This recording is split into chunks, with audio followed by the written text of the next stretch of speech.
They were the focus of a nationwide manhunt. She just disappeared off the face of the earth. The seven broke out of the South Texas prison. Maybe we have a link between at least two of the Texas Seven related to the disappearance of Carmen Gonzalez. The saga of the Texas Seven continues. That couldn't be more true for Santa Fe police detectives for the first time in 16 years.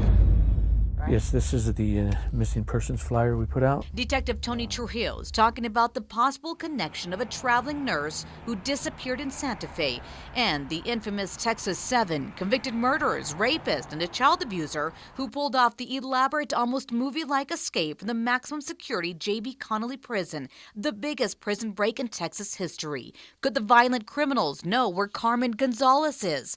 Her family hopes for answers soon. That we miss her very much.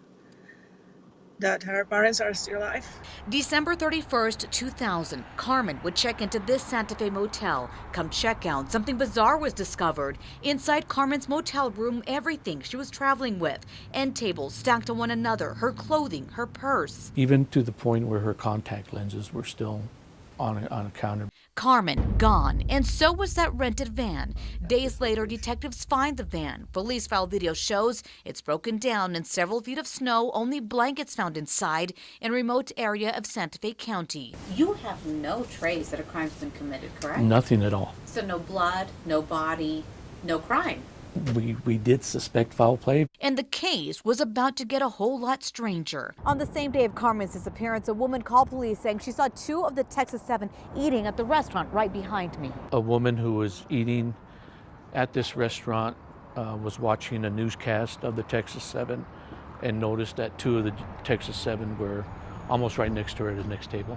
Days later, another woman calls police, this time about the missing nurse, saying she saw her looking scared in the van, just like the one Carmen rented, and she saw two men with her. Police showed the woman pictures of the Texas Seven. One of them was positively identified as Larry Harper. The other, Michael Rodriguez. Weeks later, the law catches up with the fugitives in Colorado. 6 are recaptured. Harper commits suicide. He definitely was the one link we would need to solve the case. Case closed? Not exactly. For the next few years, detectives sent cadaver dogs to the mountains, keep tabs on Carmen's bank accounts, and try to find out if any of the escapees ever stopped in New Mexico.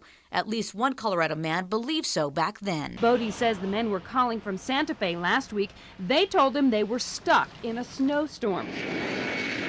So Detective Trujillo hopped on a plane to sit down with each inmate still alive, but on death row, including the ringleader of the prison break. Mr. Rivas, how you doing? It's involving the disappearance of a woman back in 2001. Each one said they knew nothing about the vanished nurse, but just before Joseph Garcia was to be executed, he made a call to detectives. Are we dealing with a murder case here?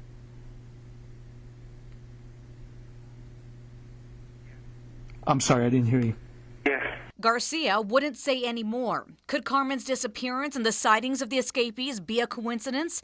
Detectives aren't giving up in finding the Puerto Rican woman who once dreamed of becoming a military nurse and moved to New Mexico to care for others. We can know what happened really, good or bad. It's important to close the chapter.